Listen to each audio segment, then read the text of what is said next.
राधे राधे दोस्तों, welcome back to the channel बायोरास by एयूजी। आज हम अपने एनिमल किंगडम के नेक्स्ट फाइलम आर्थ्रोपोडा और मोलस्का को कवर करने वाले हैं। अगर आपको मेरी एक्सप्लेनेशन और मेरी वीडियो अच्छी लगे तो प्लीज़ लाइक करें, शेयर करें और सब्सक्राइब करें मेरे चैनल बायोरास बाय एयूजी को। So let's begin. हमारा जो नेक्स्ट फाइलम है वो है फाइलम आर्थ्रोपोडा। अगर हम बात करें आर्थ्रोपोडा की तो आर्थ्रोपोडा जो वर्ड है आर्थ्रोपोडा, ये दो वर्ड से मिलकर बना है। एक है आर्थ्रोस और एक है पोडा। आर्थ्रोस का मतलब होता है ज्वाइंट और पोडा का मतलब होता है अपेंडेजेस। अपेंडेजेस क्या होती हैं? जो भी आपकी बॉडी में साइड में एक्स्ट्रा जो भी आपके पार्ट्स निकले हुए होते हैं उनको बोलते हैं अपेंडेजेस। जैसे कि हमारे जो बाजुएं हैं, हमारे जो लेग्स हैं, वो क्या है? हमारे अपेंडेजेस हैं। तो यहाँ पर वो ये कह रहे हैं कि आर्थ्रोपोडा क्या है। देखो, आर्थ्रोस का मतलब होता है ज्वाइंट, पोडा मीन्स अपेंडेजेस, यानी ऐसे क्रिएचर्स, ऐसे एनिमल्स जिनके पास ज्वाइंटेड अपेंडेजेस हैं, जिनके जो अपेंडेजेस हैं उनमें ज्वाइंट्स हैं। बेसिकली आप ये कह सकते हो जिनके पास ज्वाइंटेड लेग्स हैं, है ना। मतलब उनके लेग्स में ज्वाइंट है बीच में, वो ऐसे बिल्कुल स्ट्रेट नहीं है, उनमें बीच में ज्वाइंट पड़ता है, ये ज्वाइंट है बीच में। तो उनको बोलते हैं हम, ऐसे ऑर्गेनिजम्स को जिनमें ऐसा होता है उनको बोलते हैं हम आर्थ्रोपोडा। ठीक है, ये बात आपको समझ में आ गई आर्थ्रोपोडा क्या होता है। तो आर्थ्रोपोडा के अंदर वो एनिमल्स आते हैं जिनके पास ज्वाइंटेड अपेंडेजेस होती हैं, इसलिए इसका नाम आर्थ्रोपोडा पड़ा है। This is the largest phylum of Animalia which includes insects. तो आपको ये बात याद रखनी है, आपसे एग्जाम में आ भी सकता है, which is the largest phylum of kingdom Animalia. Largest phylum यानी सबसे ज़्यादा जो आपको जीव देखने को मिलते हैं वो आर्थ्रोपोडा से बिलोंग करते हैं। ठीक है, बहुत ज़्यादा, मतलब आप कह सकते हो मैक्सिमम जो आपके एनिमल्स होते हैं वो आपके आर्थ्रोपोड्स होते हैं। ठीक है, आपको कोई ना कोई एनिमल जो है, ठीक है, वो आपको आर्थ्रोपोड मिल ही जाएगा। आप देखो हमारे घर में ही कितने होते हैं, मच्छर वो आर्थ्रोपोड है, मक्खियाँ वो आर्थ्रोपोड है।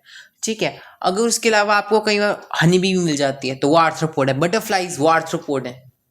ठीक है, तो ये सब आर्थ्रोपोड ही तो हैं। तो इस तरह से आप याद रख सकते हो कि भाई आपका जो आर्थ्रोपोड है वो सबसे लार्जेस्ट एनिमल है ना। हमारे घर में पूरे दिन मक्खियाँ भिन्नाती रहती हैं, है ना, पूरे दिन जो है मच्छर भिन्नाते रहते हैं। तो ऐसे याद रखो, जीना दुब्बर कर रखे उन्होंने। तो ये सबसे ज़्यादा जो लार्जेस्ट फाइलम है हमारा किंगडम एनिमिलिया का, वो हमारा कौन सा है? आपका आर्थ्रोपोडा। ठीक है, और आर्थ्रोपोडा में भी जो सबसे ज़्यादा, मैं बता देता हूँ, जो सबसे ज़्यादा मेजॉरिटी जो आपके ऑर्गेनिजम्स हैं, जो ज़्यादातर एनिमल्स हैं, वो किस क्लास को बिलोंग करते हैं, वो किस ग्रुप को बिलोंग करते हैं? वो इंसेक्टा ग्रुप को बिलोंग करते हैं। ठीक है, वो इंसेक्टा ग्रुप को बिलोंग करते हैं। ठीक है, तो इंसेक्ट्स जो होते हैं वो भी आर्थ्रोपोड के अंदर ही आते हैं। मैंने बताया ना, जैसे ग्रास होपर हो गए, जैसे कॉकरोच हो गए, जैसे कि आपकी हाउस फ्लाई हो गई, ये सारी आपकी इंसेक्ट्स होती हैं। ठीक है, तो ये जो इंसेक्ट्स होती हैं ये कहाँ आती हैं? इनमें, ये आपकी आर्थ्रोपोडा के अंदर ही आती हैं। उसके अलावा अगर हम बात करें, वो बता रहे हैं, डेटा दे रहे हैं कि over 2/3 of all the named species on earth are arthropods. देखो, हम सारी स्पीशीज तो पता नहीं कर पाए हैं, अभी भी बहुत सारी ऐसी स्पीशीज हैं जो छिपी हुई हैं हमसे, जो हम डिस्कवर नहीं कर पाए हैं। नेम्ड स्पीशीज का मतलब वो है जो स्पीशीज डिस्कवर हो चुकी है, जो हमें पता है। तो वो कह रहे हैं उन नेम्ड स्पीशीज में, क्योंकि सारी तो डिस्कवर हुई नहीं है, तो जो डिस्कवर होगी उनकी वो बात कर रहे हैं कि जो डिस्कवर हो चुकी है, जिनको हमने नाम दे दिया है, उन स्पीशीज में जो 2/3 हैं, वो स्पीशीज किनकी हैं? वो आर्थ्रोपोडा को बिलोंग करती हैं। मतलब वो ये बता रहे हैं, वो ये बताने की कोशिश कर रहे हैं कि आपका जो लार्जेस्ट फाइलम है किंगडम एनिमिलिया का, वो कौन सा है? आर्थ्रोपोडा है। तो बता रहे हैं कि 2/3 ऑफ द नेम्ड स्पीशीज, जितनी भी नेम्ड स्पीशीज है उनका जो 2/3 है, ठीक है, वो आपके किसको बिलोंग करते हैं? वो आपके आर्थ्रोपोड्स को बिलोंग करते हैं। ठीक है, इतनी बात समझ में आई आपको? यानी ऑलमोस्ट 70% के करीब हो गया, है ना। 70% के करीब करीब जो है आपके जो है आर्थ्रोपोड्स आ जाते हैं। ठीक है, उसके अलावा they have organ system level of organisation. अगर हम बात करें इनके पास कैसी लेवल ऑफ ऑर्गेनाइजेशन होती है? इनके पास organ system level of organisation होती है। ठीक है, मतलब देखो, मैंने आपको बताया था अगर आपको ये चैप्टर को मास्टर करना है तो आपको बेसिस ऑफ क्लासिफिकेशन अच्छे से करना पड़ेगा। और मैंने आपको पिछली वीडियो में बताया था कि हमारे जो ऑर्गन सिस्टम लेवल ऑर्गेनाइजेशन जो है वो आपके एस्केलमिंथिस से शुरू हो जाते हैं, है ना। एस्केलमिंथिस के बाद एनलिडा में भी आपके ऑर्गन सिस्टम ही था, फिर आपका जो आर्थ्रोपोडा है उनमें भी ऑर्गन सिस्टम है, और ये सब में ऑर्गन सिस्टम ही रहेगा टिल कोडेटा। कोडेटा में भी आपके पास ऑर्गन सिस्टम ही होता है सब में, तो आपको रट लेना है। अब ये समझाने की तो वो कोई बात ही नहीं है। एस्केल मिलते से कोडेटा हमने देख ही लिया था बेसिस ऑफ क्लासिफिकेशन में। सबके पास organ system level of organisation होती है, यानी इनके अंदर जो सेल है उन्होंने टिश्यू भी बनाया, टिश्यू ने ऑर्गन भी बनाया और ऑर्गन ने ऑर्गन सिस्टम भी बना दिया। तो सबसे ज़्यादा एडवांस लेवल ऑफ ऑर्गेनाइजेशन जो होता है हमारा वो organ system level of organisation ही होता है, और वो यहाँ पर मिलता है। ठीक है, इनमें कैसी सिमेट्री होती है? Bilateral symmetry. ये मैंने आपको अच्छी तरह से पिछली क्लास में समझा दिया था कि भाई आपको ना 4 एग्जांपल्स याद रखने हैं। कौन कौन से? एक तो स्पॉन्जिस का, स्पॉन्जिस है ना, जो आपका पोरीफेरा होता है उसमें एसिमेट्री होती है। ठीक है, मोस्टली एसिमेट्री होती है। फिर आपके 3 हो गए, आपका नाइडेरिया जिसको आप सिलेंट्रेटा भी कह देते हो, देन आपका टीनोफोरा, और फिर आपका क्या हो गया? आपके एडल्ट इकाइनोडर्म्स हो गए। इन तीनों में क्या होती है? रेडियल सिमेट्री होती है। तो इन चारों को छोड़ के बाकी सब में बायलेटरल सिमेट्री है। तो ये भी तो रिमेनिंग ऑल में ही आता है, तो इसलिए ये भी जो है बायलेटरल सिमेट्री का एग्जाम्पल बनता है। ठीक है, नेक्स्ट आता है ट्रिप्लोब्लास्टी। यहाँ पर भी आपको ट्रिप्लोब्लास्टी देखने को मिलती है। यहाँ पर भी 3 जर्म लेयर्स मिलती हैं। देखो अब तो 3 ही मिलेंगी ना, प्लेटीहेलमिंथेस से 3 जर्म लेयर्स आ चुकी हैं, अब वो कोर्डेटा तक 3 ही जाएंगी।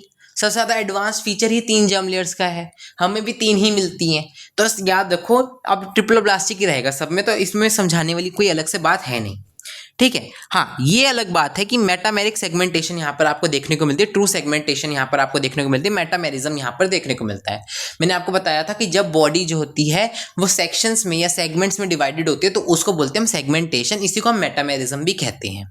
और मेटामेरिज्म जो होता है कि आपकी जो बॉडी है वो सेगमेंट्स में बटी हुई है, वो कुछ कंपार्टमेंट्स में बटी हुई है। वो किन में देखने को मिलता है? वो 3 ऑर्गेनिजम्स में देखने को मिलता है, आपका आर्थ्रोपोडा में, आपका एनालिडा में, और आपका जो आता है कोर्डेटा में, है ना। उनमें भी जो एनालिडा होती है उनमें हमने देखा था जैसे अर्थवॉर्म, उनमें आउटर और इनर दोनों तरफ आपको सेगमेंटेशन देखने को मिलती है। लेकिन जो हमारे आर्थ्रोपोड्स होते हैं उनमें सिर्फ आउटर सेगमेंटेशन देखने को मिलती है, इनमें सिर्फ बाहर बाहर से सेगमेंटेशन होती है, यहाँ पर अंदर सेगमेंटेशन नहीं होती। वहीं कोर्डेटा में बाहर सेगमेंटेशन नहीं होती, इनर सेगमेंटेशन होती है। ठीक है, ये हमने तब भी बात क्लियर की थी। तो यहाँ पर मेटामेरिज्म देखने को मिलता है क्योंकि हमारा ये 3 एग्जाम्पल में आते हैं ना, आर्थ्रोपोडा, एनालिडा एंड कोर्डेटा। तो आर्थ्रोपोडा में आपको सेगमेंटेशन या मेटामेरिज्म देखने को मिलती है, ट्रू सेगमेंटेशन होती है मेटामेरिज्म। ठीक है, और ये कैसे एनिमल्स हैं? ये सीलोमेट एनिमल्स हैं, यानी यहाँ पर ट्रू सीलोम मिलेगी। सीलोमेट का हो, यू सीलोमेट का हो, एक ही बात होती है। ठीक है, क्योंकि यहाँ पर क्या होती है? सीलोम देखने को मिलती है। तो सीलोम तो आपके देखो एस्केलमिंथिस में स्यूडोसीलोम मिलती थी, एस्केलमिंथिस में। प्लेटी में क्या मिलती थी? सीलोमिनी थी, वहाँ तो ए सीलोमेट थे, वो सीलोमिन थी, ए सीलोम थी वहाँ पर, है ना। एस्केलमिंथिस में क्या आई? सूडोसीलोम आई। ठीक है, आपकी जो एस्केलमिंथिस के बाद है एनालिडा से, है ना, एस्केलमिंथिस एनालिडा, एनालिडा से आपके पास सीलोम जो है वो यू सीलोम आ गई थी, ट्रू सीलोम आ गई थी। तो वो कोर्डेटा तक ट्रू सीलोम ही रहेगी। तो चाहे वो एनालिडा है, चाहे वो आर्थ्रोपोडा है, चाहे वो मोलस्का है, चाहे इकाइनोडर्मेटा, चाहे वो हेमिकोर्डेटा है, चाहे वो कोर्डेटा है, सब में आपको सीलोम जो है वो ट्रू सीलोम देखने को मिलेगी। ये सभी यू सीलोमेट या सीलोमेट एनिमल्स हैं। यानी इनमें क्या होगा आपके पास? अच्छा मैंने बता दूं, दोबारा रिवाइज करा दूं, सीलोम क्या होती है? सीलोम एक ऐसी बॉडी कैविटी होती है जो दोनों तरफ से, बाहर से भी और अंदर से भी, मीजोडर्म जो हमारी बीच वाली जर्म लेयर होती है उससे कवर्ड होती है। तो इनमें क्या होता है आपके पास? जैसे बाहर आपकी एक्टोडर्म है, बीच में अंदर को आपकी एंडोडर्म है, और यहाँ पर क्या होता है? देखो, एक तो बॉडी कैविटी मिल रही है, ठीक है, खाली जगह है, बिल्कुल कैविटी है, और इस कैविटी को अंदर से और बाहर से, ये तो बाहर हो गया, और अंदर से कौन लाइन कर रहा है? मीजोडर्म। कौन लाइन कर रहा है? मीजोडर्म। ठीक है, कौन लाइन कर रहा है? मीजोडर्म। तो इसलिए यहाँ पर जो आपकी ये बॉडी कैविटी है ये ट्रू सीलोम है, और क्योंकि इनके पास ट्रू सीलोम है इसलिए इनको यू सीलोमेट या सीलोमेट एनिमल्स आप कह सकते हो।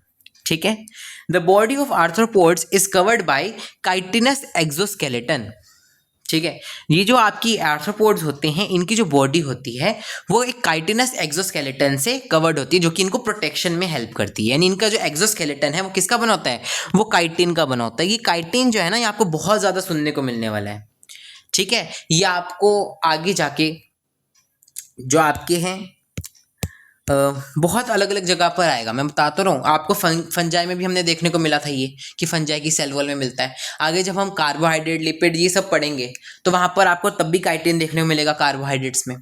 तो इसलिए मैं बता रहा हूँ आपको कि ये बहुत इंपॉर्टेंट आपके पास मटीरियल होता है काइटिन, तो आपको याद रखना है। इसलिए मैं यहाँ पर एक नोट भी लाया हूँ कि जो काइटिन होता है ना, ये आपका क्या होता है? होमोपॉलीसेकेराइड होता है, याद रखना, ये होमोपॉलीमर होता है। ठीक है, काइटिन किसका एग्जाम्पल है? ये होमोपोलीसेकेराइड का एग्जाम्पल है। यानी अब हम पढ़ेंगे, देखो दो तरह के पॉलीसेकेराइड्स होते हैं, एक होते हैं होमो और एक होते हैं हेट्रो। ठीक है, पॉलीसेकेराइड्स क्या होते हैं? पॉलीसेकेराइड्स एक तरह के कार्बोहाइड्रेट्स होते हैं जो कि रिपीटेड यूनिट ऑफ मोनोमर्स से बने होते हैं। ठीक है, जो कि ज़्यादातर क्या होता है, ग्लूकोज होता है, लेकिन हाँ कुछ केस में ये कुछ और भी हो सकते हैं। ठीक है, वो हम बाद में बात करेंगे, लेकिन ज़्यादातर ये क्या होते हैं, आपके ग्लूकोज होते हैं। ठीक है, तो रिपीटेड यूनिट ऑफ मोनोमर्स हम बोल देते हैं, ग्लूकोज वगैरह पे हम नहीं जाते, जो रिपीटेड यूनिट ऑफ मोनोमर्स से बने होते हैं। ठीक है, अब ये जो आपके पास यहाँ पर जो मोनोमर यूनिट होती है वो क्या होती है, नैग होती है। मतलब यहाँ पर ये कैसे होते हैं, इनमें सिर्फ नैग की ही मॉलिक्यूल्स मिलने वाले हैं बार बार, ऐसे नैग नैग नैग नैग। तो ये होमोपोलीसेकेराइड है क्योंकि इनमें क्या होते हैं, ये बहुत सारे नैग के रिपीटेड मॉलिक्यूल से मिलकर बने होते हैं। ठीक है, होमो का मतलब होता है सेम। तो जब एक पॉलीसेकेराइड, जब एक पॉलीमर, ठीक है, जो कि कार्बोहाइड्रेट है क्योंकि पॉलीसेकेराइड की हम बात कर रहे हैं, वो जब repeated unit of same monomer, एक ही तरह के मोनोमर की रिपीटेड यूनिट से बना होता है, तो उसको हम बोलते हैं होमोपोलीसेकेराइड। हेटेरोपोलीसेकेराइड क्या होता है, एक ऐसा कार्बोहाइड्रेट जो कि डिफरेंट यूनिट ऑफ मोनोमर से मिलकर बना होता है। ठीक है, तो यहाँ पर आपके पास ये जो होता है होमोपोलीसेकेराइड होता है, तो यहाँ पर कौन सी रिपीटेड यूनिट होती है मोनोमर की, वो नैग होती है। नैग क्या होता है, एन एसिटाइल ग्लूकोसामीन। अगर आपको अभी समझ में नहीं आ रहा तो कोई बात नहीं, आप इसको सिर्फ समझ लो अभी के लिए, ठीक है, लिख लो। जब हम बाद में जाकर अपना कार्बोहाइड्रेट्स कवर करेंगे तो आपको और चीज़ समझ में आएगी कि पॉलीसेकेराइड्स क्या होते हैं। पहले तो आपको ये समझ में आएगा कि पॉलीसेकेराइड एक तरह के कार्बोहाइड्रेट्स होते हैं। अब पॉलीसेकेराइड भी दो तरह के होते हैं, एक होमोपोलीसेकेराइड, एक हेटेरोपोलीसेकेराइड। होमोपोलीसेकेराइड ऐसे पॉलीसेकेराइड होते हैं जिनमें एक ही तरह की मोनोमर यूनिट रिपीट हो रही है। लेकिन हेटेरो वो होते हैं, हेटेरो का मतलब होता है डिफरेंट, जिनमें डिफरेंट मोनोमर यूनिट रिपीट होती है। अब इनमें जो मोनोमर यूनिट है वो कौन सी है, वो नैग है, एन एसिटाइल ग्लूकोसामीन। ठीक है, और ये काइटिन कहाँ मिलता है आपको, ये आपको आर्थ्रोपोड्स के एक्सोस्केलेटन में मिलता है, जो कि हमने यहाँ पर बात की है। और यहाँ पर दूसरी जगह कहाँ पर हमने पढ़ना है, यहाँ पर फंजाई की वॉल में मिलता है, आपको फंगस की जो वॉल होती है, सेल वॉल, उसमें मिलता है। ठीक है, ये एनसीईआरटी में दे रखा है सब कुछ, ये एनसीईआरटी से कुछ भी बाहर नहीं है। इस पे भी क्वेश्चन आते हैं कि what is the monomer unit of chitin, nag. ठीक है, काइटिन क्या है, होमोपोलीसेकेराइड, हेटेरोपोलीसेकेराइड। तो ये होमोपोलीसेकेराइड, ये सब एनसीईआरटी में गिवन है। ठीक है, कहाँ कहाँ मिलता है, ये आर्थ्रोपोड के एक्सोस्केलेटन में मिलता है, ये देखो हमने यहीं पे बात की है। ये फंजाई की सेल वॉल में मिलता है, ये भी एनसीईआरटी में लिखा है। तो ये सारी चीज़ें एनसीईआरटी में है, ये कोई भी चीज़ आउट ऑफ एनसीईआरटी नहीं है, लेकिन ये अलग अलग चैप्टर्स में है, इस चैप्टर में नहीं है, अलग अलग चैप्टर्स में दे रखा है। तो इसलिए मैं आपको इसलिए कह रहा हूँ कि अभी ये समझ लो, बाद में जब आपके सारे चैप्टर्स हो जाएंगे और इस चैप्टर पे आप वापस रिवाइज करने आओगे तो आपको इस चीज़ से बहुत हेल्प मिलेगी, क्योंकि आपको दूसरे चैप्टर्स यहाँ पर कनेक्ट होते हुए दिखाई देंगे। ठीक है, नेक्स्ट आता है, देखो ये आपको समझ में आ गया कि इनकी जो बॉडी होती है आर्थ्रोपोड्स की, इनमें ये कैसे कवर्ड होती है, एक्सोस्केलेटन से कवर्ड होती है, जो कि काइटिन का बना होता है। ये किसमें हेल्प करते हैं, प्रोटेक्शन में हेल्प करते हैं। इसको आप कैसे याद रख सकते हो, भाई आपने कभी देखा कॉकरोच को, कॉकरोच पे आप जितने मर्जी आप पैर मार दो, कितने मर्जी हथौड़े मार दो, वो मर के ही नहीं देता, लास्ट में आपको स्प्रे मारना पड़ता है। ठीक है, तो ऐसा क्या है कि वो मर के ही नहीं दे रहा, हम तो सब कुछ ट्राई करते हैं, वो फिर जिंदा हो जाता है, क्योंकि उसके पास इतनी मोटी बाहर की तरफ एक एक्सोस्केलेटन भगवान ने बनाकर भेजा है जो कि काइटिन का बना है। इतना स्ट्रांग होता है वो कि वो उसको प्रोटेक्शन प्रोवाइड करता है और उसको मरने नहीं देता, उसके जो वाइटल ऑर्गन्स हैं उनको डैमेज नहीं होने देता, तभी तो वो मरता नहीं तो वाइटल ऑर्गन डैमेज होंगे तभी तो मरेगा वो। ठीक है, तो इस तरह से आप याद रख सकते हो कि ऐसा स्पेशल क्या होता है आर्थ्रोपोड्स के पास, इनके पास काइटिनस एक्सोस्केलेटन होता है। ये हम कॉकरोच में भी पढ़ेंगे कि कॉकरोच के पास जो एक्सोस्केलेटन होता है वो काइटिन का होता है। ये हम एनिमल टिश्यू में पढ़ेंगे, जब हम एनिमल टिश्यू पढ़ेंगे ना तो उसके बाद टॉपिक्स आते हैं कॉकरोच, फ्रॉग, तो हम वहाँ पर पढ़ेंगे। ठीक है, इनकी जो बॉडी होती है इसमें तीन चीज़ें होती हैं। ठीक है, इट कंसिस्ट ऑफ बॉडी जो होती है वो तीन पार्ट्स में डिवाइडेड होती है, एक हेड, दूसरा थोरैक्स और तीसरा एब्डोमेन। ये चीज़ हम कॉकरोच में भी पढ़ेंगे, इसलिए मैं कॉकरोच का डायग्राम लाया हूँ। एनसीईआरटी में इस चैप्टर में भी दे रखा है ये चीज़, और ये कॉकरोच में भी दे रखा है, तो इसलिए मैं कॉकरोच का भी डायग्राम लाया हूँ। देखो ये कॉकरोच का डायग्राम है, कॉकरोच एक आर्थ्रोपोड है। ठीक है, तो यहाँ पर देखो इसका एक हेड है, ये हेड है।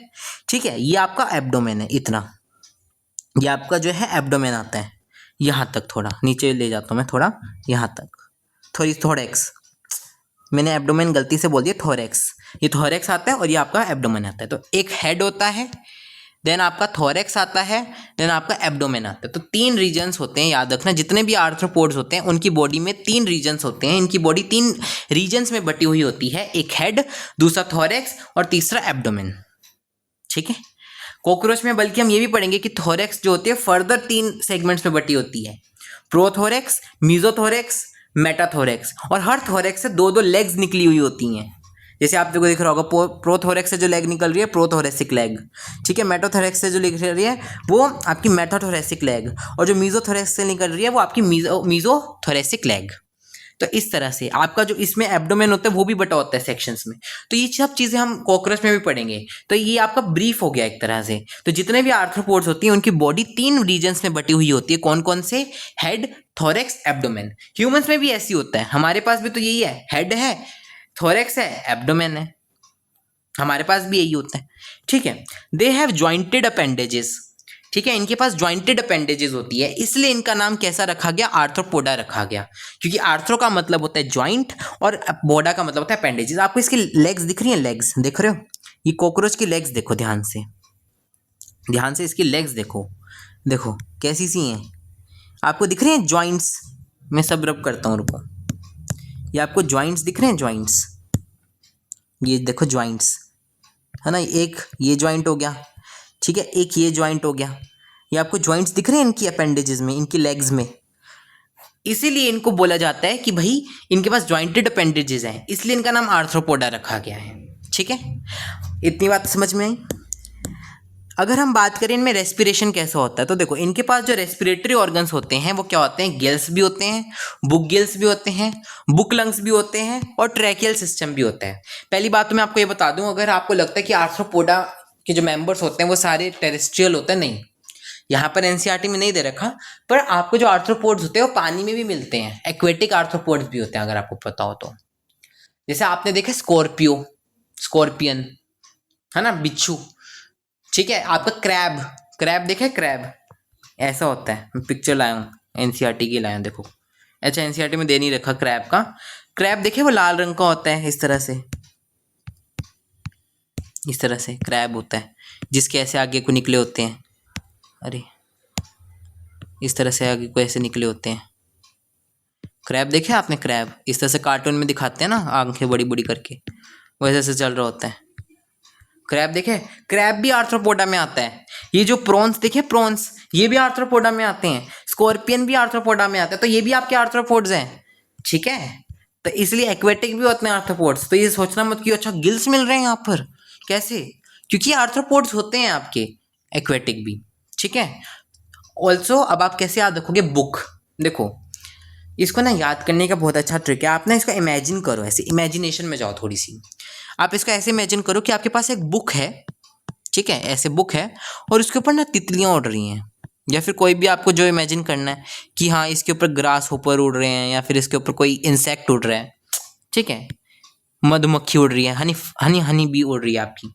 तो ऐसे इमेजिन करो, मैं पिक्चर लाया अभी हूँ, तो उससे आपको याद हो जाएगा कि भाई बटरफ्लाई क्या है, आर्थ्रोपोडा का एग्जाम्पल। तो यहाँ से आपको याद हो जाएगा कि आर्थ्रोपोडा के अंदर जो रेस्पिरेटरी स्ट्रक्चर्स है उनमें बुक आता है। तो अगर आपके पास कभी भी आए ना बुक लंग्स किस में मिल रहे हैं, बुक गिल्स किस में मिल रहे हैं, तो आप सीधा बोल सकते हो आर्थ्रोपोड्स में। ठीक है। और ट्रैकियल सिस्टम आप याद रख लो कि ट्रैकियल सिस्टम जो होता है वो भी आपके आर्थ्रोपोड्स में देखने को मिलता है। तो मैं तीनों लाया हूँ, देखो मैं यहाँ पर बुक लंग्स के भी आपके एग्जाम्पल लाया हूँ कि कैसे दिखते हैं वो और किन में मिलते हैं वो, बुक गिल्स के भी एग्जाम्पल्स लाया हूँ कैसे दिखते हैं वो लाया हूँ, और आपके जो ट्रैकियल सिस्टम है उसके भी लाया हूँ। ठीक है, देखो बुक लंग्स जो होते हैं वो आपको किन में देखने को मिलते हैं? जो आपके स्पाइडर्स होते हैं, स्कॉर्पियन, स्पाइडर्स भी इसमें आते हैं, जो आपके स्पाइडर्स होते हैं ना वो भी इसमें आते हैं, जो आपके बिच्छू होते हैं स्कॉर्पियंस वो भी इसी में आते हैं। ठीक है, तो आपके जो स्पाइडर्स और स्कॉर्पियंस होते हैं उनमें बुक लंग्स मिलते हैं। ठीक है, जो आपके बुक गिल्स होते हैं वो किस में मिलते हैं? लिम्यूलस, किंग क्रैब हम देखेंगे अभी।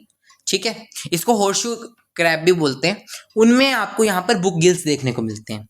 और जो आपके ट्रैकियल सिस्टम होते हैं वो आपको ज़्यादातर इंसेक्ट्स में देखने को मिलता है, जैसे ग्रास होपर, ठीक है, आपका कॉकरोच हो गया, ग्रास होपर हो गया, उसके अलावा मिलीपीड्स, सेंट्रीपीड्स, वो भी आपको आर्थ्रोपोड्स में देखने को मिलते हैं, उनमें भी आपको क्या मिलता है? ट्रैकियल सिस्टम मिलता है।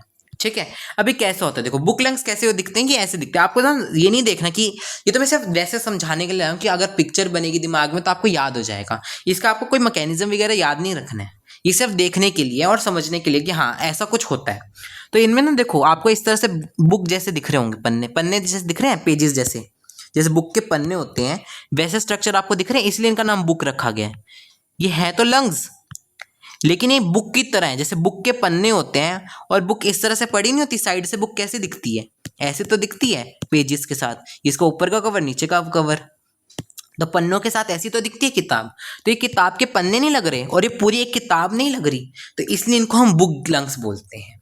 ठीक है, तो इस तरह से यहाँ पर क्या होता है, यहाँ पर ऐसे ब्लड सप्लाई आती है। ठीक है, यहाँ पर क्या होती है, एयर आती है। तो एयर से और ब्लड के बीच में है ना, एयर और ब्लड के बीच में इस तरह से जो भी आपके ऑक्सीजन और कार्बन डाइऑक्साइड है उनका एक्सचेंज होता है, गैसेस का एक्सचेंज होता है।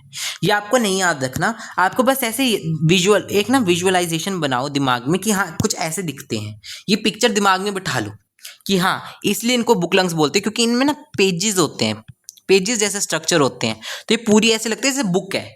ठीक है, तो ऐसा लग रहा है ना पेजेस जैसे लंग्स होते हैं यहाँ पर, इसलिए इनको बुक लंग्स बोलते हैं। ये किन में होते हैं, स्पाइडर्स और स्कॉर्पियंस में। ये देखो ये आपका मैं स्पाइडर लाया हूँ, ठीक है, स्पाइडर, इसमें देखो यहाँ पर इस तरह से बुक लंग्स मिल रहे हैं, यहाँ पर ऐसे मिल रहे हैं है ना, तो इनमें मिलते हैं, ये कुछ ऐसे दिखते हैं।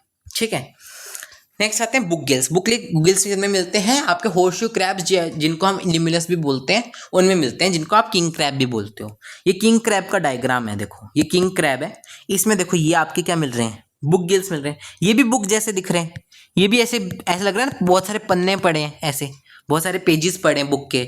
ठीक है, और ये पूरी एक बुक लग रही है, तो इसलिए इनको बुक गिल्स बोल देते हैं।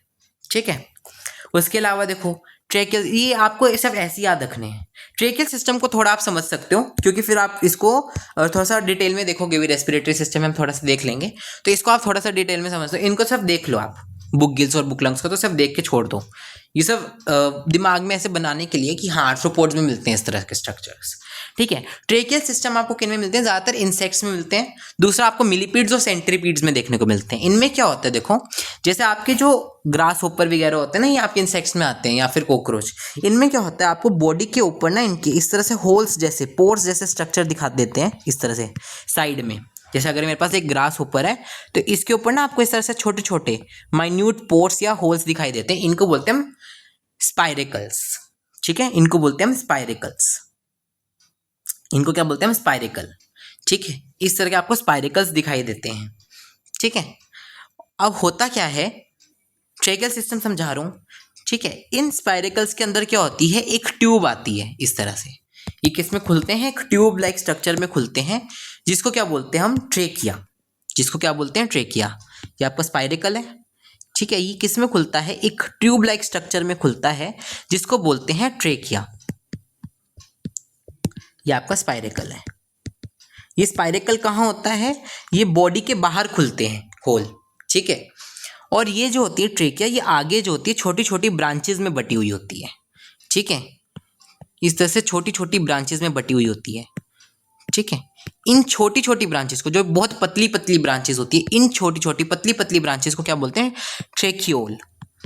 ठीक है, और ट्रेकियोल का काम क्या होता है, ये फाइनली जो मसल्स होती हैं, जो सेल्स होती हैं, उनको जो भी यहाँ से ऑक्सीजन घुसी है वो प्रोवाइड करने का इनका काम होता है। तो इस तरह से देखो यहाँ पर डायग्राम भी है, ये आपका स्पाइरेकल है, ये किस में खुला, ये आपका ट्रेकिया में खुला। ट्रेकिया किस में बट गया, ट्रेकियोल्स में बट गया। और ये ट्रेकियोल्स कहाँ खुली, ये मसल्स के ऊपर खुली जाकर, मतलब ये मसल्स के साथ अटैच्ड है। तो यहाँ से डिफ्यूजन के थ्रू क्या होता है, फाइनली जो भी आपका ऑक्सीजन होता है या फिर कार्बन डाइऑक्साइड का जो गैसियस एक्सचेंज होता है वो होता है। तो इस तरह से आपको याद रखना है। देखो आपको डिटेल में नहीं याद रखना, आपको बस हल्का सा आइडिया याद रखना है कि ऐसा कुछ ट्रेकियल सिस्टम यहाँ पर देखने को मिलता है, जिसमें ट्रेकिया होते हैं, ट्रेकियोल्स होते हैं, और ये कहाँ खुलते हैं, स्पाइरेकल में खुलते हैं, जो कि बॉडी के बाहर होते हैं। इस तरह से आपको बेसिक सा एक हल्का सा आइडिया याद रखना है, ज़्यादा डिटेल में आपको दे भी नहीं रखा। ठीक है, हल्का सा आइडिया याद रखना है। और क्योंकि यहाँ पर ट्रेकिया ट्रेकियोल्स देखने को मिलते हैं, इसलिए इसका नाम ट्रेकियल सिस्टम है, क्योंकि आपको ट्रेकिया ट्रेकियोल जैसी टर्म्स देखने को मिलती हैं, इसलिए यहाँ इसको क्या बोलते हैं, ट्रेकियल सिस्टम कहते हैं। ठीक है, उसके बाद हम बात करते हैं, ये आपको समझ में आ गया, तो याद रखना book gills, book lungs, gills. ठीक है, देन आपको ट्रेकियल सिस्टम, ये सब आपके रेस्पिरेटरी ऑर्गन्स होते हैं आर्थ्रोपोड्स में। ठीक है, ये बेसिकली इस लाइन को एनसीईआरटी की जो है उसको मैंने यहाँ पर हल्का सा डिकोड किया है। आपको हल्का फुल्का आइडिया याद रखना है। देखो डिटेल में हमें करना भी नहीं है, कोई पूछने भी नहीं वाला, आपको हल्का फुल्का ही याद रखना है।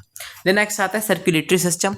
यहाँ पर जो सर्कुलेटरी सिस्टम होता है वो ओपन टाइप होता है, हमने बात की थी। क्लोज सर्कुलेटरी सिस्टम के 3 एग्जाम्पल होते हैं, कौन कौन से? एनालिडा, देन आपका कॉर्डेटा और आपका जो है सिफेलोपोडा। 3 एग्जाम्पल जिनमें क्लोज्ड होता है, बाकी सब में ओपन ही होता है। तो यहाँ पर भी सर्कुलेटरी सिस्टम ओपन ही है, ठीक है। और इनमें जो सेंसरी ऑर्गन्स होते हैं वो कहाँ होते हैं? लाइक एंटेना, आईज, कॉम्पाउंड या सिंपल, जो कैसी भी हो सकती हैं आईज, ठीक है, स्टेटोसिस्ट और बैलेंसिंग ऑर्गन्स आर प्रेजेंट। देखो यहाँ पर आप कॉकरोच के डायग्राम से देख सकते हो, या आप कॉकरोच का डायग्राम बाद में पढ़ोगे। देखो इसके पास क्या होती है, इस तरह से कंपाउंड आईज होती हैं, देख रहे हो। इसके बाद देखो फिलीफॉर्म एंटीना भी है। तो ये आपके पास क्या होता है, देखो याद रखना आपको कि जो आर्थ्रोपोड्स होते हैं इनके पास कुछ सेंसरी ऑर्गन्स प्रेजेंट होते हैं, जैसे कि एंटीना, जैसे मैंने कॉकरोच में दिखाया, जिससे वो क्या करते हैं, वो सेंस कर लेते हैं चीज़ों को, ठीक है, वो चीज़ों को सेंस कर लेते हैं। तो एंटीना, देन इनके पास आईज भी प्रेजेंट होती है, जो कि कंपाउंड भी हो सकती है, सिंपल भी हो सकती हैं। इनके पास स्टेटोसिस्ट भी होते हैं या फिर बैलेंसिंग ऑर्गन्स, ये इनके पास क्या होते हैं, प्रेजेंट होते हैं, ठीक है। तो इस तरह के सेंसरी ऑर्गन्स यहाँ पर प्रेजेंट होते हैं, ये आपको याद रखना है किनके पास, आर्थ्रोपोड्स के पास। देन नेक्स्ट आते हैं आपके बात कि एक्सक्रीशन। एक्सक्रीशन जो होता है यहाँ पर कैसे होता है, तो यहाँ पर जो एक्सक्रीशन होता है वेस्ट का, वो मेलफिजियन ट्यूब्यूल्स के थ्रू होता है, ठीक है। ये बात आपको याद रखनी है, जितने भी आपके आर्थ्रोपोड्स होते हैं उनमें जो एक्सक्रीशन होता है वो मेलफिजियन ट्यूब्यूल्स के थ्रू होता है। एक हम मेलफिजियन बॉडी पढ़ेंगे, तो मेलफिजियन ट्यूब्यूल्स को मेलफिजियन बॉडी से या मेलफिजियन स्ट्रक्चर से कंफ्यूज मत करना, ठीक है। वो ह्यूमंस में होता है, मेलफिजियन बॉडी जो होती है वो ह्यूमंस में होती है। यहाँ पर क्या होता है, मेलफिजियन ट्यूब्यूल्स होते हैं, ठीक है। तो मेलफिजियन ट्यूब्यूल्स कुछ ऐसे दिखते हैं। देखो कॉकरोच का डायग्राम लाया हूं, क्योंकि ये हमें पढ़ना ही है वैसे भी आगे जाके। तो यहाँ पर आप इसको कनेक्ट करके देख लो। देखो यहाँ पर मेलफिजियन ट्यूब्यूल्स मिल रही हैं, इस तरह से बहुत सारे पतले पतले से होते हैं ट्यूब्स, ट्यूब्यूल लाइक स्ट्रक्चर्स होते हैं मेलफिजियन ट्यूब्यूल। तो इनका काम क्या होता है, बॉडी से जो भी वेस्ट प्रोडक्ट है, जो भी आपका वेस्ट प्रोडक्ट है उसको निकालना, ठीक है। जो आपके एक्सक्रीटरी वेस्ट होते हैं, नाइट्रोजनस वेस्ट होते हैं, उनको बॉडी से निकालना, ठीक है। तो इस तरह से यहाँ पर मेलफिजियन ट्यूब के थ्रू जो होते हैं, मेलफिजियन ट्यूब्यूल्स के थ्रू यहाँ पर एक्सक्रीशन होता है। ये कैसे होते हैं, मोस्टली डायोशियस। डायोशियस का क्या मतलब है, यहाँ पर सेक्सेस सेपरेट होते हैं। देखो इसको आप कैसे याद रख सकते हो, इसको याद करने की एक ट्रिक होती है। देखो इसको आप ऐसे याद रख लो कि इंसान लोग क्या चाहते हैं, ह्यूमंस क्या चाहते हैं, वो चाहते हैं कि दिल्ली यूनिवर्सिटी में उनका एडमिशन हो जाए, है ना। आप देखो आजकल का यूथ क्या चाहता है कि वो दिल्ली यूनिवर्सिटी में जाकर एडमिशन ले ले। तो ऐसे याद रख लो कि यूथ यानी ह्यूमंस की बात हो रही है ना, तो ह्यूमंस जो होते हैं ऐसे याद रख लो कि वो DU में, दिल्ली यूनिवर्सिटी में एडमिशन चाहते हैं। अब ह्यूमंस कैसे होते हैं, इनमें मेल फीमेल अलग अलग होते हैं, है ना, बॉडी सेपरेट होती है, मेल की अलग होती है, फीमेल की अलग होती है। तो यहाँ से आप याद रख सकते हो कि मेल फीमेल बॉडी अलग अलग होती है, और वो कहाँ चाहते हैं, वो DU में जाना चाहते हैं, दिल्ली यूनिवर्सिटी। तो D से आप याद रख लो डायोशियस, और U से आप याद रख लो यूनिसेक्सुअल, ठीक है। D से याद रख लो डायोशियस, U से याद रख लो यूनिसेक्सुअल। और कौन जाना चाहते हैं यहाँ पर, ह्यूमंस, जिनमें क्या होते हैं, सेक्सेस सेपरेट होते हैं, मेल और फीमेल सेपरेट होते हैं, ठीक है। तो ऐसे याद रख लो कि जो आपके D से डायोशियस और U से यूनिसेक्सुअल, इन दोनों का मतलब क्या होता है, सेक्सेस का सेपरेट होना, ठीक है। तो इसका उल्टा जो होगा वो आपका वो हो जाएगा जिनमें सेक्स सेपरेट नहीं है, जैसे कि आपका बाइसेक्सुअल, या फिर आप कह सकते हो D से डायोशियस, तो उसका उल्टा क्या होगा, मोनोशियस, ठीक है। तो मोनोशियस, हर्माफ्रोडाइट या बायोसेक्सुअल का क्या मतलब है कि वहाँ पर सेक्सेस आपके सेपरेट नहीं है। तो ये टर्म्स को कैसे याद रख सकते हो आप, मैंने वो समझाया आपको ट्रिक से, ये आपकी ट्रिक हो गई, ठीक है।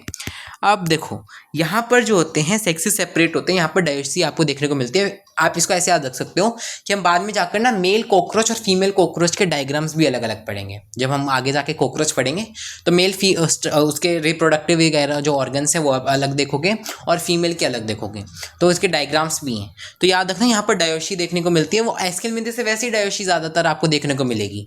उससे पहले मोनेशी थी ज़्यादातर, अब आपको ज़्यादातर डायोशी देखने को मिलेगी, ठीक है। नेक्स्ट आता है, देखो यहाँ पर जो फर्टिलाइजेशन होती है वो इंटरनल होती है यूजुअली। यहाँ पर जो यूजुअली फर्टिलाइजेशन होती है वो इंटरनल होती है, ठीक है। यानी यहाँ पर जो फर्टिलाइजेशन हो रही है फीमेल की बॉडी के अंदर हो रही है, बाहर नहीं हो रही है। ये बात तो वैसे ही अपने में पता है कि ये एक्सटर्नल किन में होगी, एक्सक्लूसिवली जो एक्सटर्नल है वो किन में होगी, जो एक्सक्लूसिवली मेराइन है। एक्सक्लूसिवली मेराइन के 3 एग्जाम्पल हैं, है ना, आपके टीनोफोरा, आपका एकाइनोडर्म्स और आपके जो हेमिकोडेटा है, ठीक है। इन तीनों में आपके पास क्या होंगी, आपकी एक्सक्लूसिवली मेराइन है, तो इस कारण से इनमें आपको जो फर्टिलाइजेशन है वो आपको एक्सटर्नल देखने को मिलेगी। बाकियों में आपको फर्टिलाइजेशन ज़्यादातर इंटरनल ही देखने को मिलेगी। ठीक है। They are mostly oviparous. ठीक है। यहाँ पर वो कह रहे हैं कि ये जो होते हैं ज़्यादातर ओवीपेरस होते हैं। ओवीपेरस वो होते हैं जहाँ पर जो अपने यंग वन डायरेक्ट, जो अपने ऑफस्प्रिंग्स हैं ऐसे है ना, उनको वो डायरेक्टली बर्थ नहीं दे देते, अंडे के रूप में देते हैं, एग के अंदर देते हैं, है ना, ताकि वो प्रोटेक्टेड रहें। तो उनको बोलते हैं, ऐसे ऑर्गेनिजम्स को बोलते हैं हम ओवीपेरस। हम कैसे हैं, वीवीपेरस। इसको आप ऐसे याद रख लो, ओवीपेरस में ओ आता है ना, तो ओ से बन जाएगा अंडा। तो जो अंडे देते हैं, ठीक है, जो डायरेक्टली यंग वंस को अपने जन्म नहीं देते, बर्थ नहीं देते, जो अंडे के रूप में देते हैं, इस अंडे के अंदर फिर वो पलता है ना, बाद में जाकर फिर वो हैच होता है एग और वो निकलते हैं। तो ऐसे तरह के जो ऑर्गेनिजम्स होते हैं जिनमें आपको अंडा देखने को मिलता है, उनको बोलते हैं ओवीपेरस। ऐसा ओ से ओवीपेरस, ओ से अंडा। ठीक है। वहीं वीवीपेरस वो होते हैं जैसे हम, जिनमें यंग वन डायरेक्टली पैदा हो जाते हैं। तो यहाँ पर आप याद रखो, ये जो होते हैं मोस्टली ओवीपेरस होते हैं। इसको आप कैसे याद रखोगे कि मच्छर के अंडे होते हैं ना, आपने देखा होगा जो फीमेल, हम ये आगे जाके पढ़ेंगे ह्यूमन हेल्थ डिसीज में भी पढ़ेंगे कि जो ज़्यादातर जो हमें काटती है ना, वो फीमेल मॉस्किटोज ही होती हैं। मेल मॉस्किटोज तो आपके प्लांट्स के ऊपर भिन्न आते हैं। जो प्लांट्स के ऊपर मच्छर होते हैं वो मेल होते हैं, जो आपका खून चूसते हैं वो फीमेल मॉस्किटोज होती हैं। हम पढ़ेंगे फीमेल एनिफली, फीमेल क्यूलेक्स मॉस्किटो। जो आपके मॉस्किटो आपको काटते हैं ना, वो फीमेल ही होती हैं, मेल नहीं होते। क्योंकि जो फीमेल मॉस्किटोज होती हैं उनको एग बनाने होते हैं और उसके लिए उनको न्यूट्रिशन चाहिए होता है, जैसे कुछ न्यूट्रिएंट्स की जरूरत है, कैल्शियम वगैरह की, तो वो आपके ब्लड से लेती हैं। ठीक है। ह्यूमन ब्लड से उनको वो चीज़ें मिलती हैं, कैल्शियम वगैरह, जो उनको एग बनाने के लिए ज़रूरत होती है जिसकी, तो इसलिए वो खून चूसती हैं। तो इस तरह से वो क्या करती हैं, ये इसका रीज़न है। ठीक है, कि क्यों सिर्फ फीमेल मॉस्किटोज ही आपको बाइट करती हैं। तो इससे आप याद रख लो कि भाई क्योंकि उनको एग बनाने होते हैं, और आपके जो मॉस्किटोज हैं वो आर्थ्रोपोडा में आते हैं, और अगर वो एग बना रहे हो तो वो ओवीपेरस हैं। तो याद रखना, मोस्टली जो आपके होते हैं ओवीपेरस होते हैं। आपने देखा भी होगा कि ऐसे जब गंदा पानी होता है या फिर बारिश का पानी बहुत दिनों तक ऐसे पड़ा रहता है, तो उसमें इस तरह से मच्छर के छोटे छोटे अंडे हो जाते हैं, है ना, जिनमें बाद में क्या होता है, छोटे छोटे आप देखो कि कीड़े से भी निकल आते हैं, फिर बाद में वो मच्छर बन जाते हैं। तो इस तरह से आप याद रख सकते हो कि मोस्टली ओवीपेरस होते हैं। ठीक है। जो डेवलपमेंट होती है इनमें, वो डायरेक्ट भी हो सकती है, इनडायरेक्ट भी हो सकती है, मतलब लार्वा के थ्रू भी हो सकती है और डायरेक्टली भी हो सकती है। ठीक है। अलग अलग ऑर्गेनिजम्स में, अलग अलग एनिमल्स में जो है वो अलग अलग चीज़ें देखने को मिलती हैं। इनके एग्जाम्पल्स क्या होते हैं, देखो इनमें आपको कुछ ऐसे ना कैटेगरीज बना रखी है एनसीईआरटी ने। इकोनॉमिकली इंपॉर्टेंट इंसेक्ट्स की, देन वेक्टर्स दे रखे हैं, देन ग्रेगेरियस पेस्ट की बात हुई है, एंड देन लिविंग फॉसिल की बात हुई है। देखो इकोनॉमिकली इंपॉर्टेंट इंसेक्ट्स की बात हुई है कि देखो इसमें इंसेक्ट्स आते हैं आपके पास, तो यहाँ पर आपके पास कुछ इकोनॉमिकली इंपॉर्टेंट यानी जिनसे आपको कुछ प्रोडक्ट मिलता है, ठीक है, जिससे आप कमा सकते हो पैसे बेच के, है ना। तो ऐसे जो आपको प्रोडक्ट मिलते हैं, तो इकोनॉमिकली इंसेक्ट्स की यहाँ पर बात की गई है इंपॉर्टेंट। देखो 3 आपको दे रखे हैं जिनसे आपको कुछ ना कुछ ऐसे प्रोडक्ट्स मिलते हैं जो कि आप इकोनॉमिकली जिनसे आपको फायदा मिल सकता है। तो कौन कौन से, एपिस इंडिका, पूरा नाम नहीं दे रखा है एनसीईआरटी में, मैं पूरा नाम बताता हूँ। एपिस इंडिका जिसको आप हनी भी बोलते हो, बॉम्बिक्स मोरी जिसको आप सिल्क वॉर्म बोलते हो, और लेसिफर लैक इंसेक्ट। देखो ये तो बहुत ईजी है, इसको आप ऐसे याद रख लो, लैक लेसिफर। तो लेसिफर में भी लैक आ रहा है, तो ये लैक इंसेक्ट होते हैं जिसको आपको लाख मिलती है, जो लाख होती है जिससे बैंगल्स भी बनती हैं, है ना। तो ये आपको कहाँ से मिलता है, ये आपको लेसिफर लैक इंसेक्ट से मिलता है, जो कि आपका इकोनॉमिकली इंपॉर्टेंट इंसेक्ट है और आर्थ्रोपोडा का मेंबर है। बॉम्बिक्स मोरी से आपको सिल्क वॉर्म मिलता है, ठीक है, सॉरी सिल्क मिलता है, सिल्क वॉर्म होती है बॉम्बिक्स मोरी। और आपकी एपिस इंडिका जो होती है वो हनी बी होती है, ठीक है। इसका बार बार रिवाइज करोगे तो आपको याद हो जाएगा, ठीक है। इसको आप ऐसे याद रख लो कि सिल्क जो है वो बॉम्बे से आ रहा है। मानता हूँ सिल्क जो होते हैं वो ज़्यादातर साउथ में मिलता है, पर इसको ऐसे याद रख लो कि जो आपने सिल्क लिया है वो कहाँ से लिया है, बॉम्बे से लिया है। इसको आप ऐसे याद रख लो, ठीक है। ऐसे आप याद रख लो apis indica, honey bee. Next आता है वेक्टर्स। वेक्टर्स की अगर हम बात करें तो आपके पास 3 वेक्टर्स होते हैं, ठीक है। वेक्टर्स क्या होते हैं, जो बीमारी कोज करते हैं, ठीक है, जो कि एक तरह से होस्ट भी होते हैं उस पैथोजन के। ये वेक्टर्स में, ठीक है, क्या अंतर होता है वो हम देखेंगे, वेक्टर्स क्या होते हैं, ठीक है। और इनमें या फिर जैसे हम बात करते हैं हाउस फ्लाई वगैरह में, उनमें क्या अंतर होता है, ठीक है। वेक्टर्स में और कैरियर्स में क्या अंतर होता है वो हम देखेंगे, बाद में हम देखेंगे। अभी के लिए समझ लो वेक्टर्स में आपके क्या आपको दे रखे हैं, मॉस्किटोज दे रखे हैं एग्जाम्पल में, ठीक है। जैसे आपको एनिफ्लीज दे रखा है, एनिफ्लीज से क्या होता है, डेंगी फीवर होता है, ठीक है। क्यूलिक्स, इससे क्या होता है, जैसे मैंने आपको एलिफेंटेसिस बताया था पिछले उसमें, हाथी पाँव, अगर आपको याद है तो बताना एलिफेंटियासिस किससे होता है, ठीक है, कमेंट्स में लिख देना।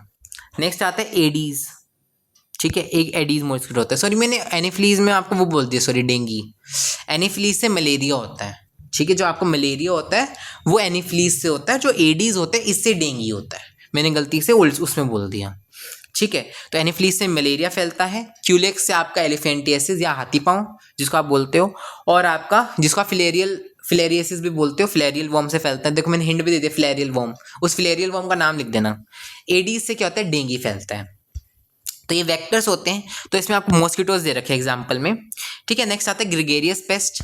ग्रिगेरियस पेस्ट जो होता है इसका दूसरा नाम होता है लोकस्टा, ठीक है, लोकस्ट, ठीक है। लोकस्टा जो होती है, लोकस्ट जो होती है क्या करती है, पेस्ट कोज करती है, ठीक है। ये ना 10th का एक चैप्टर भी आता है, उसमें भी दे रखा है, फर्स्ट पता नहीं सेकंड चैप्टर ये उसमें दे रखा है कि लोकस्ट जो होते हैं वो उसके सारे फील्ड्स को, एक फार्मर के फील्ड को ख़त्म कर देते हैं, ठीक है, डिस्ट्रॉय कर देते हैं। तो ये बहुत बड़े पेस्ट होते हैं, और ये ना थोड़े थोड़े ग्रास ऊपर जैसे ही दिखते हैं, हालांकि ये ग्रास ऊपर और इनमें थोड़ा सा डिफरेंस होता है, ठीक है। इनके पास जो मेरे को इतना याद नहीं है, पर इनके पास शायद छोटा होन होता है, शॉर्ट होन होता है एज कम्पेयर टू ग्रास ऊपर, लेकिन हाँ इनमें और ग्रास ऊपर में थोड़ा बहुत डिफरेंस होता है, पर थोड़े थोड़े ग्रास ऊपर जैसे ही दिखते हैं, ठीक है, थोड़ा बहुत डिफरेंस होता है, ज़्यादातर ये ग्रास ऊपर जैसे ही दिखते हैं।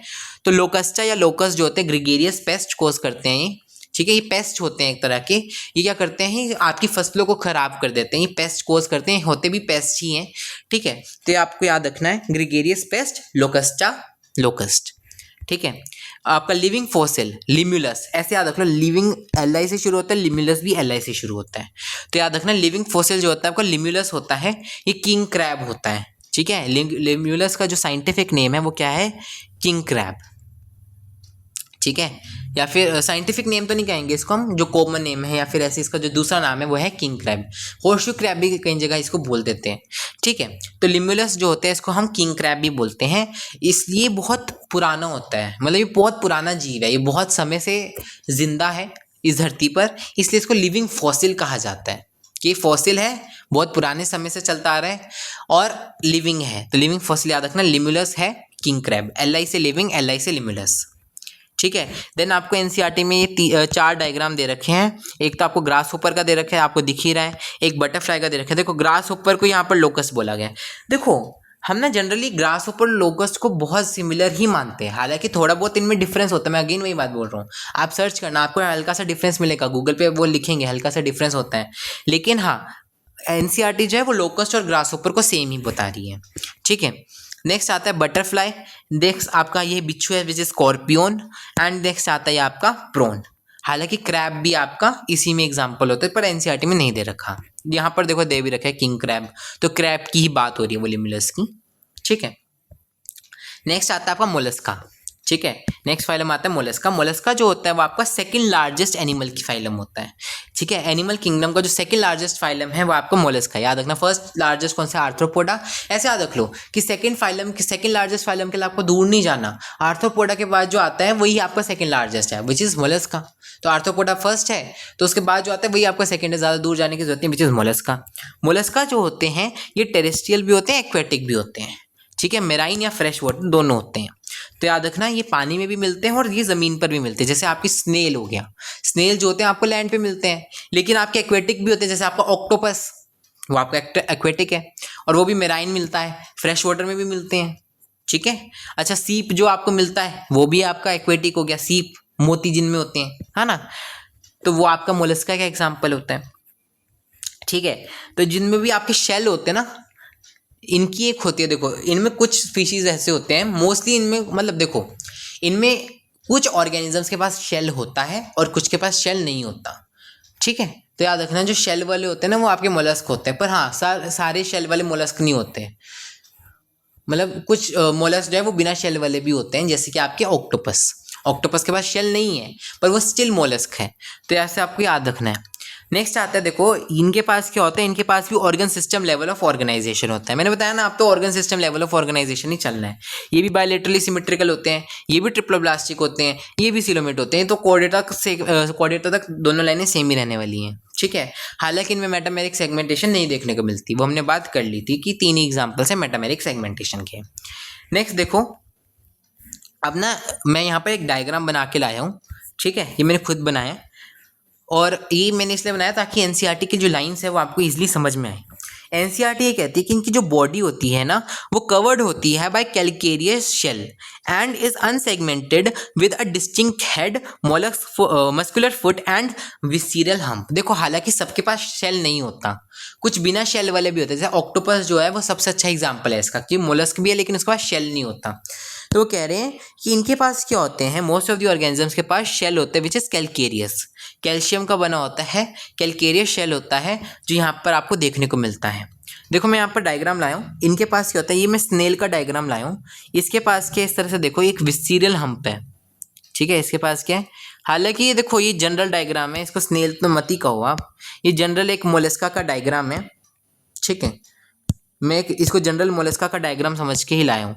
तो इनके पास क्या होता है, इस तरह से एक विसीरल हम्प होता है, इस तरह से देख रहे हो, हम्प उठा हुआ सा एक स्ट्रक्चर होता है विसीरल हम्प, इसके अंदर इसके विसीरल ऑर्गन्स वगैरह पड़े होते हैं इसलिए इसको विसीरल हम्प बोलते हैं, और ये थोड़ा छुपा हुआ भी होता है तो इसलिए इसको विसीरल हम्प बोल देते हैं, ठीक है। तो इनके पास एक विसीरल हम्प होता है, ठीक है, एक इनके पास हेड होता है और एक इनके पास मस्कुलर फुट होता है, एम से मोलस्क एम से मस्कुलर फुट, ठीक है, एम से मोलस्क एम से मस्कुलर फुट। तो एक अलग चीज़ क्या मिलती है इनमें, मस्कुलर फुट, दूसरा विसीरल हम्प एंड तीसरा हेड, तीन चीज़ें इनके पास होती है पूरी बॉडी में, मेनली इनमें यही होते हैं तीन चीज़ें। इनका जो बॉडी होती है वो एक कैलकेरियस शेल से कवर्ड होती है, दिख रही है ब्लू कलर से मैंने दिखाया है इसको, दिस इज कैलकेरियस शेल जो इनको प्रोटेक्ट करने में यूज होता है, ठीक है। नेक्स्ट आता है, देखो इस कैलकेरियस शेल के नीचे ना आपको इस तरह से एक स्किन जैसी एक पतली सी लेयर देखने को मिलती है, इसको आप बोलते हो मेंटल, एक डेलिकेट सी पतली सी स्किन जैसी लेयर देखने को मिलती है,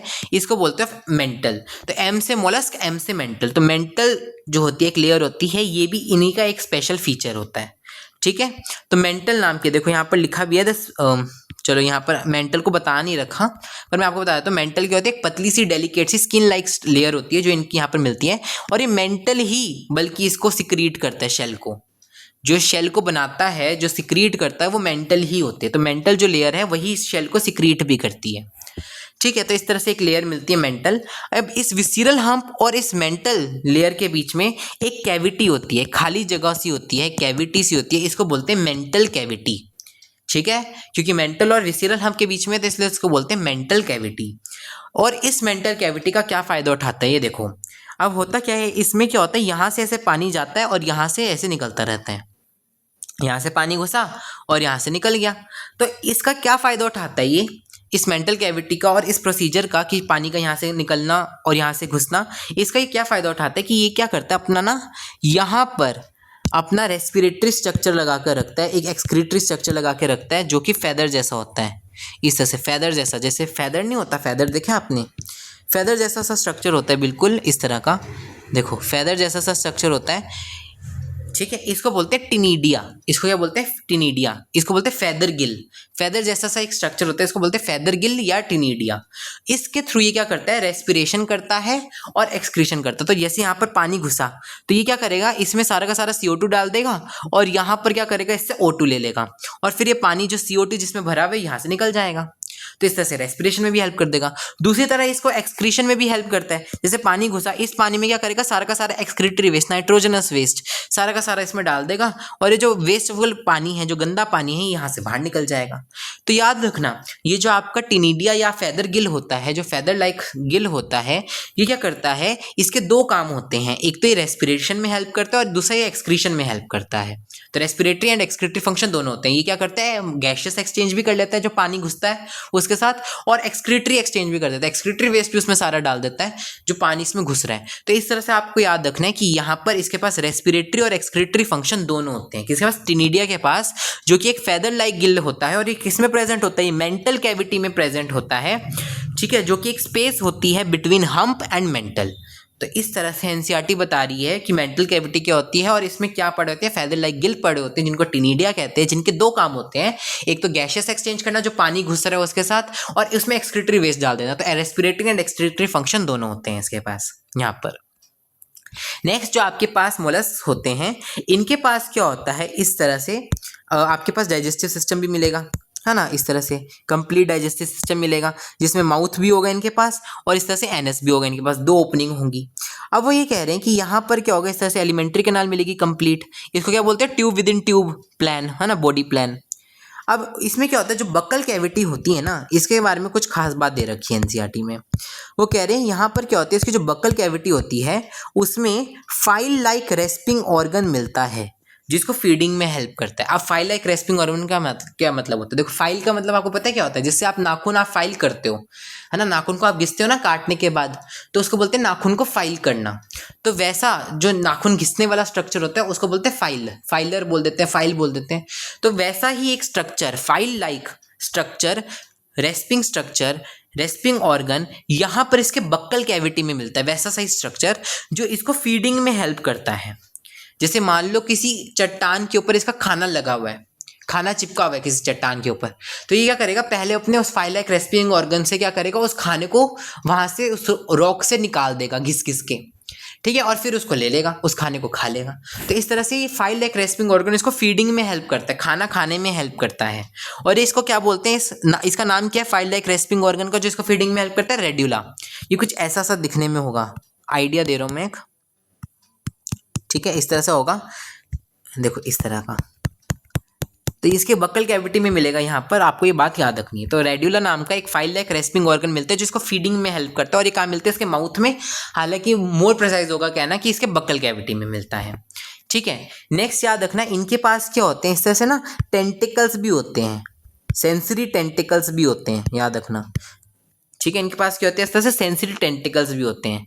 जैसे जो स्नेल होते हैं ना, उसके पास 4 टेंटिकल्स होते हैं, 2 ऊपर और 2 नीचे, ऊपर वाले बड़े होते हैं, नीचे वाले छोटे होते हैं, ठीक है। जो ऊपर वाले टेंटिकल्स होते हैं ना, उनमें आईज भी होते हैं, आई स्पॉट्स, ठीक है, मैं आपको बता रहा हूँ, उनमें जो होते हैं आई स्पॉट्स भी होते हैं, जिससे वो क्या करते हैं, उनको थोड़ा विजन मिलता रहता है, ठीक है, थोड़ा विजन मिलता रहता है कि क्या हो रहा है, जिससे वो अपने एक तो शिकार को ढूंढ सकते हैं, शिकार तो क्या ही होगा, मतलब अपने फूड को देख सकते हैं, फूड पार्टिकल को देख सकते हैं, दूसरा अपने आप को प्रोटेक्ट कर सकते हैं। मान लो इनका शिकारी आ जाए तो उसको भी तो हेल्प करेगा ना सेंस करने में कि हाँ हमारा शिकारी आ रहा है, तो वो बच सकते हैं। तो इस तरह से इनके पास क्या होते हैं, सेंसरी टेंटिकल्स भी होते हैं जिनमें सेंसेस लगे होते हैं, जिनमें सेंस, जो कि एक तरह से सेंसेस की तरह काम करते हैं, इनको सेंस करने में हेल्प करते हैं चीज़ों को, ठीक है। तो याद रखना इनके पास क्या होते हैं, इस तरह से सेंसरी टेंटिकल्स भी प्रेजेंट होते हैं, लिखा होगा यहाँ पर, चलो मैं आपको बता ही देता हूँ, नहीं लिखा यहाँ पर शायद, लेकिन याद रखना इनके पास क्या होते हैं, सेंसरी स्ट्रक्चर्स भी प्रेजेंट होते हैं जिनको हम टेंटिकल्स कहते हैं, ठीक है, ये आपको याद रखना है, ठीक है। और ये सेंसरी होते हैं, मतलब इनके थ्रू ये क्या करते हैं, बहुत सारी चीज़ों को सेंस करते हैं, जैसे ऑल फैक्ट्री रिसेप्टर्स वगैरह भी यहीं पड़े होते हैं, ठीक है। इनके जो आई स्पॉट्स होते हैं वो भी यहाँ पर लगे होते हैं टेंटिकल्स पे, ठीक है। इवन इनको टच वगैरह का भी इनसे पता चल जाता है, ठीक है। तो इन टेंटिकल्स को ये इधर उधर करके सेंस करते रहते हैं चीज़ों को, तो याद रखना सेंसरी टेंटिकल्स यहाँ पर मिलते हैं इनको। यहाँ पर नेक्स्ट आता है आपके पास, ये यूजुअली डायोशियस होते हैं। अब मोस्टली आपको डायोशी देखने को मिलेगी, यानी सेक्सेस सेपरेट है, मेल और फीमेल अलग अलग हैं, अलग अलग बॉडी में है। ओवीपेरस विद इनडायरेक्ट डेवलपमेंट, तो ये भी आपके ओवीपेरस होते हैं, ये भी अंडे बनाते हैं और इनमें इनडायरेक्ट डेवलपमेंट होती है, यानी लार्वा बनता है, लार्वा भी बनता है यहाँ पर, ठीक है। ये आपको याद ही रखना पड़ेगा कि ओवीपेरस होते हैं और इनमें इनडायरेक्ट डेवलपमेंट होती है। इसको आप ऐसे याद रख लो, इनमें विसीरल हम्प है ना जो कि गोल है इस तरह से, तो गोल गोल क्या होता है, अंडा, तो याद रखना इनमें अंडे मिलते हैं, ऐसे याद रख लो कि भाई यहाँ पर क्या इनका विसीरल हम्प है गोल गोल, तो यहाँ पर गोल गोल अंडे मिलेंगे, तो ये ओवीपेरस होंगे, याद रखना। अब देखो इनकी एग्जाम्पल क्या है, इनकी एग्जाम्पल की ट्रिक लाया हूँ, इनसे पहले वाले जो एग्जाम्पल्स है वो ईजी, आप वैसे याद रख सकते हो, लेकिन अब इनकी ट्रिक लाया हूँ मैं क्योंकि थोड़े से यहाँ पर डिफिकल्टी आती है एग्जाम्पल्स को याद करने में। तो देखो ये मेरी ट्रिक नहीं है, ये मेरे टीचर ने बताई थी और उनको भी शायद किसी और ने बताई थी, तो मैं क्रेडिट नहीं लूँगा, मैं बता रहा हूँ कि ये मेरी नहीं है, ठीक है। तो देखो फिर से देखेंगे ऑक्टोपस आप चाय पी लो, ठीक है, फिर से देखेंगे ऑक्टोपस आप चाय पी लो, ये इसकी ट्रिक है कि ऑक्टोपस फिर से देख लेंगे, आप चाय पी लो, तो फिर से देखेंगे ऑक्टोपस आप चाय पी लो, बार बार बोलोगे ना इस ट्रिक को तो आपको याद हो जाएगा, फिर से देखेंगे ऑक्टोपस आप चाय पी लो, है ना, फिर से देखेंगे ऑक्टोपस आप चाय पी लो। तो फिर से आपको याद रखना है पिंक टाडा, ठीक है, फिर पिंक टाडा, फिर पिंक टाडा, थोड़ी ना साउंड पे जाओ, थोड़ी साउंड के हिसाब से जाने की कोशिश करो। फिर जो है वो पिंक टाडा जैसी साउंड देता है, पे, फिर, पी, फिर, है ना। तो याद रखना इसको आप क्या बोलते हो, पर्ल ऑयस्टर। पी से पिंक टाडा, पी से पर्ल ऑयस्टर, ठीक है। तो जो आपका मोती जिसमें मिलता है ना, पर्ल यानी मोती, तो वो उसकी बात हो रही है यहाँ पर। जो आपको जिसमें मोती मिलता है ना, ऐसे करके आपने देखा होगा, इस तरह से कार्टून्स में डायग्राम बनाया होता है, इसमें बीच में मोती पड़ा होता है। तो याद रखना ये आपका जो होता है, ये आपका पर्ल ऑयस्टर पिंक टाडा है, ठीक है, जो कि मोलस्का का एग्जाम्पल है। से आ जाएगा सीपिया, से क्या आ जाएगा, सीपिया।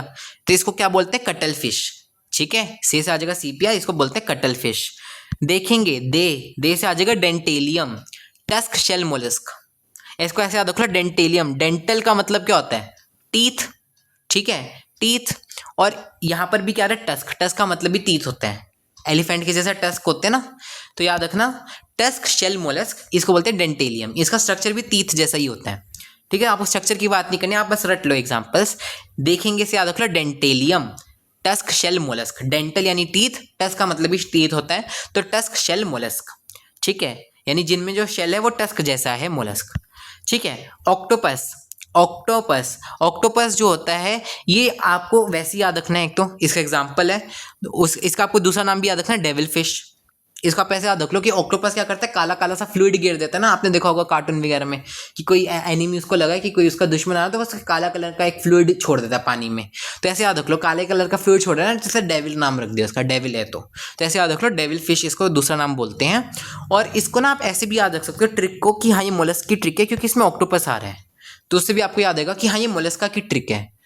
तो आप जब इस ट्रिक को ऐसे याद रखोगे, फिर से देखेंगे ऑक्टोपस, आप चाय पी लो, तो आपको याद आएगा ऑक्टोपस तो मोलस्का का एग्जांपल है, यानी ये ट्रिक जो है मोलस्का की ट्रिक है।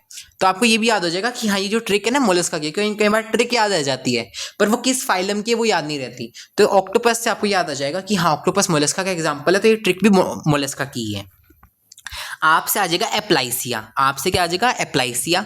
इसको बोलते हैं सी हेयर, है ना, खरगोश, हेयर यानी खरगोश, तो समुद्री खरगोश, एप्लाइसिया, ठीक है। चाय से याद रख लो कीटो प्लूरा, इसको वैसे बोलते हो, वैसे इसको कीटो बोलते हैं, पर इसको ऐसे याद रख लो चीटो, चाय चीटो, च।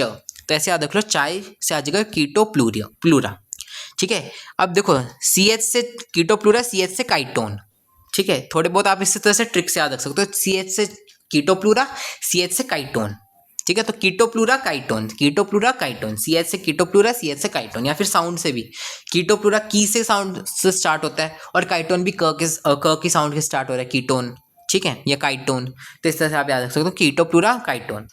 पी से याद रख लो पाइला, पी पाइला, ठीक है, मिलती जुलती साउंड है ना, तो पाइला। एप्पल स्नेल, ठीक है। लो से याद रख लो लोलीगो, स्क्विड गेम से याद रख लो स्क्विड, तो लो से आ जाएगा लोलीगो, स्क्विड। तो याद रखना कौन कौन से एग्जांपल है, फिर से आएगा पिंक टाडा, पर्ल ऑयस्टर, से आएगा सीपिया, कटल फिश, देखेंगे से आएगा आपका dentalium, tusk shell mollusc, octopus से आएगा आपका ऑक्टोपस ही विच इज डेविल फिश, आपका आप से आएगा एप्लाइसिया विच इज सी हेयर, समुद्री खरगोश, चाय से आएगा कीटो प्लूरा का दूसरा नाम काइटोन, पी से आएगा पाइला, एप्पल स्नेल, लो से आएगा लोलीगो, स्क्विड, ठीक है, दूसरा नाम इसका। दो डायग्राम ही दे रखे हैं यहाँ पर, एक तो आपको दे रखा है पाइला का, एप्पल स्नेल, देखो देखने में भी थोड़ा थोड़ा एप्पल जैसा नहीं दिख रहा, ठीक है, एप्पल स्नेल, ऐसे ना याद रखने की कोशिश कर लो बस। दूसरा आपको दे रखा है ऑक्टोपस, तो देखो इसके पास कोई शेल नहीं है, पस्टिलिए मोलस्क है ना, ठीक है। आपका ऑक्टोपस जो है वो सिफेलोपोडा का भी एग्जांपल आता है। ये चीज़ एनसीईआरटी में नहीं दे रखी, मैं बता रहा हूँ, इनमें जो सर्कुलेटरी सिस्टम होता है वो ज़्यादातर ओपन ही होता है मोलस्का के अंदर, एक्सेप्ट इसमें ग्रुप होता है सिफेलोपोड्स करके या सिफेलोपोडा, जिसका एग्जाम्पल आपका ऑक्टोपस होता है। इनमें जो होता है क्लोज सर्कुलेटरी सिस्टम होता है। इवन जब हमने ACC ट्रिक पढ़ी थी क्लोज सर्कुलेटरी सिस्टम की, तो उसमें A यानी क्या था, एनेलिडा, C था कॉर्डेटा, C से आपका जो दूसरा वाला C था, इससे सिफेलोपोडा ही था। तो सिफेलोपोडा के पास क्लोज सर्कुलेटरी सिस्टम होते हैं, इसका एग्जाम्पल होता है आपका ऑक्टोपस, ठीक है। और भी से एग्जांपल होते हैं, पर ऑक्टोपस आपको याद रखना है क्योंकि वही आपके सिलेबस में अभी। इस तरह से आपके पास आर्थ्रोपोडा भी हो गया, मोलस्का भी हो गया, 2 और फाइलम्स हमने कवर कर लिए। अगर आपको समझ में आ रहा है और आपको अच्छी लग रही है वीडियोस, तो प्लीज़ लाइक करें, शेयर करें और सब्सक्राइब करें। Thank you for watching, bye bye, Radhe Radhe, thank you.